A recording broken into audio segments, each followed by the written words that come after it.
From the Rogue Word Studio in Dallas, Texas, it's The Lit Show with Jeremy Fee. New episode each Tuesday. Authors welcome, comments encouraged. Hello everyone, welcome to The Lit Show. I'm your host, Jeremy Fee. As always, I've got something special for you today. First of all, I want to say Happy New Year, everyone, and thank you for all the love. Thank you for all the comments. Thank you for all the likes and the subscriptions. It's been an awesome holiday and New Year's celebration, and we need to deal with the old before we deal with the new. So I've got the December 2021 book battle. We're going to determine as a reading wrap-up what my best read of December was, and that will give us what we need so that we can do our big super book battle for the end of the year, which is going to have to be my next video. For this month, I managed to read a lot. I was trying to only read 8 books, but I got my awesome Shakespeare collection in the mail. And you know, I've always said plays are meant to be seen or heard as performances, not necessarily read on the page. So the Shakespeare plays that you will see here are a result of me watching them from performances recorded that I got on DVD. So if you don't want to count that as reading, then I guess you're against audiobooks as well. But I listen to a lot of audiobooks. I use performances for plays. Hopefully that doesn't bother you. But alright, let's look at what I read so you know what you can be rooting for in the book battle. Up first, we're going to have some horror. We've got The Colorado Kid and Joyland, both by Stephen King, part of the Hard Case Crime series. I also read The Wind Through the Keyhole, just by Stephen King and part of the Dark Tower series. The amazing HorrorTube anthology Served Cold. Then I've got a bracket called Horrible, see horror to horrible, and that's Fight Club 2 and 3, the graphic novels, which I'm just going to go ahead and say I somewhat regret getting and reading. I guess that's a little bit of a spoiler for how they're going to do in the book battle. Bracket 4, Ovid's Metamorphosis, and the Wheel of Time Book 8, finally, Path of Daggers. And it did have some interesting parts. I know a lot of people say for the Wheel of Time that it's the slog,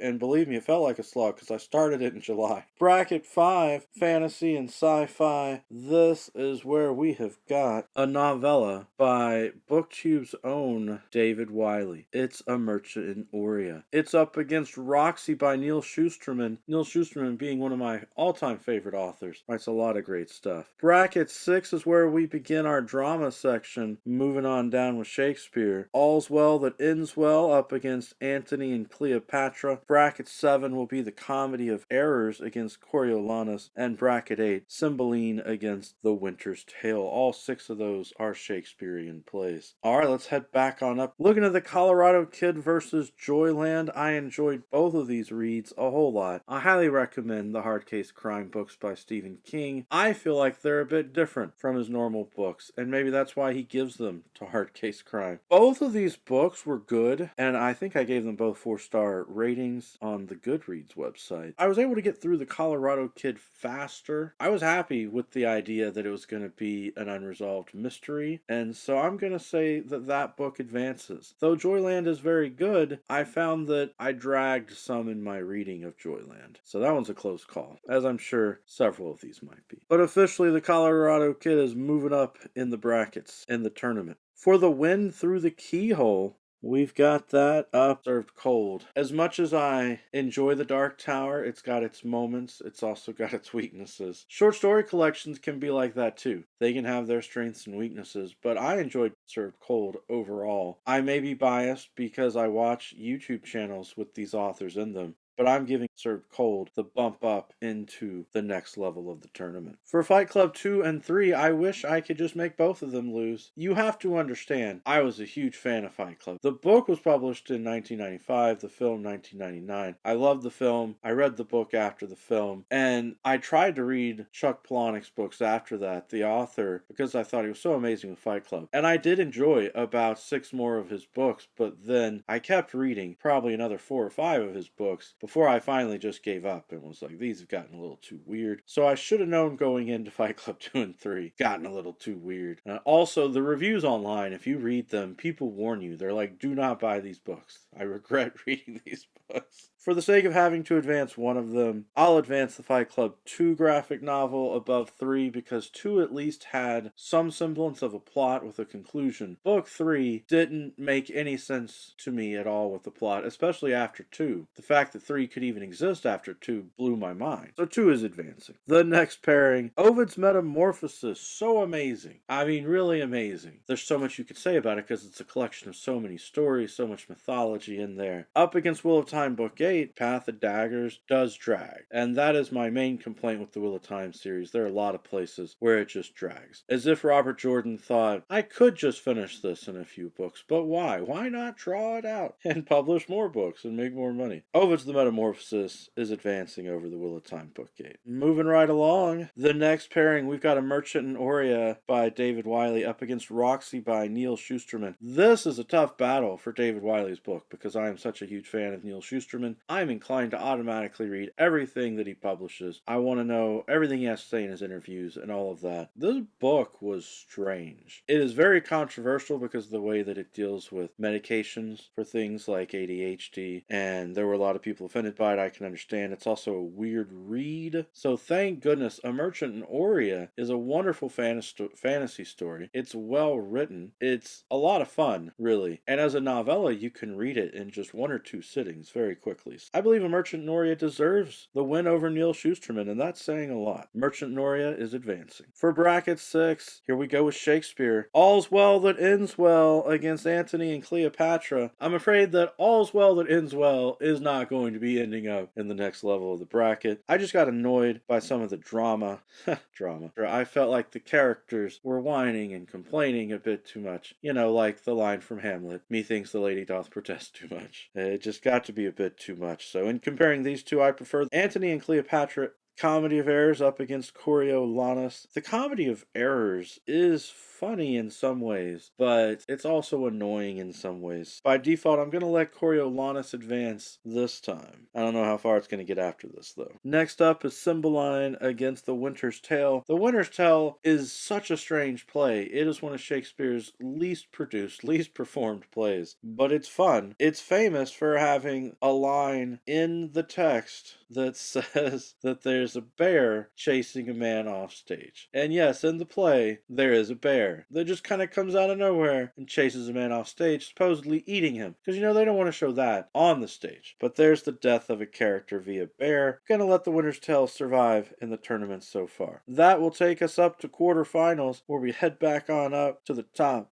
The Colorado Kid has got to try to make it past Served Cold. So we've got Stephen King up against the newer writers of horror. Sometimes when you've got a pack of people teamed up against just one person, those people just have a greater chance of winning. And I'm going to give the win for this one to Served Cold. It's also for charity, so it's moving on up. Nothing against the Colorado Kid, though. The next bracket in quarterfinals is Fight Club 2 versus Ovid's Metamorphosis, and this is not even a competition. You just swat Fight Club 2, the graphic novel, away. Ovid's Metamorphosis, with those great mythological stories, is advancing. And then we've got our next quarterfinals bracket, A Merchant in Oria up against Antony and Cleopatra. Antony and Cleopatra, I feel, has some unnecessary drama, some extra scenes of characters just going on, and A Merchant in Oria does not. It is perfectly succinct, telling the story it needs to tell without extra scenes. So A Merchant in Oria is getting the bump on up. And our last quarterfinals bracket is Coriolanus up against The Winter's Tale. Man, Coriolanus is interesting. There's a lot there to think about with the history and the characters. But again, I'm going to give this win to the play with the bear that chases someone off stage. Though, I also understand why a lot of people don't perform The Winter's Tale. It's not the best play in the world. Get to semifinals bracket. How fun. I always love this part. The semifinals where you see the 4 finalists. It feels like a big accomplishment to me, a big deal for books to end up in semifinals. Our final 4, as they like to say, Served Cold up against Metamorphosis, and A Merchant in Oria against The Winter's Tale. There's so much suspense here, so many possibilities for what could win. Served Cold up against Ovid's Metamorphosis. Both of them really a collection of stories. Both of them very interesting, but there's only one of them that's for charity. And again, I know I'm somewhat biased because I watch these YouTube channels, and I really enjoy reading the work of the authors. But Served Cold is heading on up to finals. Sorry, Ovid's Metamorphosis, you're a classic. On a different day, you might be advancing. In our other half of semifinals, A Merchant Noria up against The Winter's Tale. We've got a novella against a play. Sometimes it's difficult to make that comparison, but let me take a moment to think about the ideas and the characters in these stories. And when I do that, I did like the characters in David Wiley's story more than I did in this play by Shakespeare. A Merchant Noria is advancing with a very flawed protagonist who is really interesting with the way that he handles the call to adventure and not being sure what to do and all of that. Very interesting merchant character. All right, that brings us to finals. We've got this amazing finals with Served Cold. So many great authors from HorrorTube, BookTube, AuthorTube, up against David Wiley's novella, which is another great author from BookTube. And how do I make a decision like this? They are so very different. Collection of great stories versus a novella essentially being a longer short story. Good news is I don't have to make this decision because I have one wild card spot left for my end of the year tournament, so I'm gonna just call this one a tie. Congratulations, both books will get to advance to our super book battle for the end of 2021. You're gonna have to tune in next week on Tuesday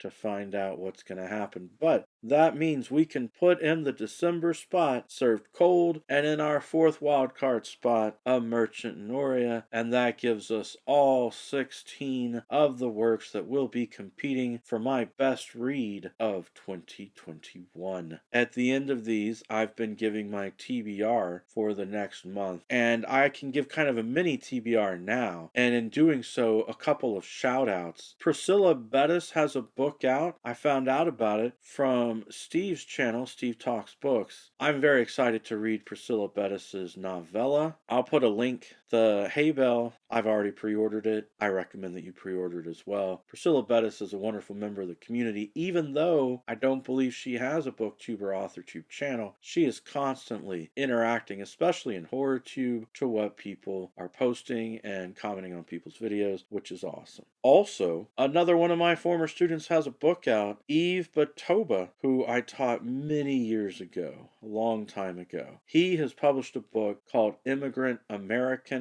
I ordered it when it came out, so I got it in December, and I am planning to read it now that it's January. So I definitely want to read their two books. I also have given myself a challenge to finish reading all of Shakespeare's published plays, and I doubt I'll get through all of them in January, but I'll probably get through another 6 or 7, because, I mean, at the point it is now, it's the 4th. I've been doing pretty much one a day so far, because I've been on vacation. It's very easy for me. When I get back to work, it might not be as easy, but I'll see what I can do. I want to continue reading The Dark Tower. I want to continue reading The Wheel of Time. I really do want to continue getting through the slog so that I can finish The Wheel of Time. So many people have told me great things about the climactic conclusion where Brandon Sanderson helped finish writing it after Robert Jordan unfortunately passed away. And speaking of losing authors, I was devastated to hear the news about the death of Anne Rice, and I've only gotten through the first 3 books in the Vampire Chronicles. I regret never reading the rest of them. If I have time in my reading schedule, I think it'd be great to work in more of her books. She wrote the series with the witches, which actually ties in with the vampire series, and so I need to double check online whether it's book 4 or 5 where the witches cross over, because I'd like to pause the vampire stories, read the witches, and then see how they interact. You know, kind of like the MCU with crossover events. Well, I think that's enough. I think that's more than I can read in January. But as always, it's been awesome talking to you. I greatly appreciate that you're here. I'm looking forward to 2022. I'm hopeful this year is going to be better than the last 2 years. But what a wonderful 2021 I had. I accomplished a lot of goals. I was able to get published in a collection of short stories. I was able to put out my own poetry book, and I am now integrating my Writer's Journey series series into the Lit Show so that I'll only be making one video a week. But that means probably about every 5 or 6, maybe 7 weeks, I will have a video about writing in there. I'm planning to make a video about how to publish your own book from my point of view of what I did on the journey to publish my poetry book. Hopefully you would find that interesting. Alright, for the comments down below, tell me what you thought about the tournament. Were you rooting for a certain book? Were there surprises down there? Comment on my TBR. Is there anything that you suggest that I read based on what you can tell that I like? Anything you want to add on to my reading? I'm happy to consider extra suggestions. I've also got a Discord group. You're welcome to click on the link tree links down below. Go there and look at that. I am proud to announce that not only do I now have an author page on Amazon, but Goodreads finally accepted me as an author. My goodness. I finally have a Goodreads author page. It feels really cool to have those kind of pages out there. That's it for today's video. You guys are awesome. Every Tuesday is a good Tuesday for a book talk. Peace.